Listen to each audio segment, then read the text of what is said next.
Yan ang ating maha. Yung nasa ibabaw ay wag nyo nang masyadong pansinin yan. Ayun ay coco jam.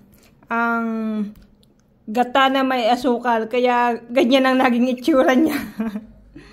Hindi ko kasi ginawang latik eh. Ang ginawa ko, nilagyan ko din ng asukal para mas masarap. Iba tuloy ang naging nangyari. Ang hirap niyang hati-hatiin.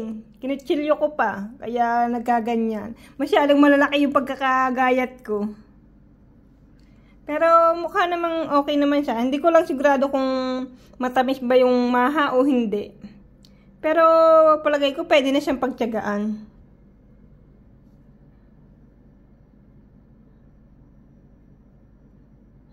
Okay na yan.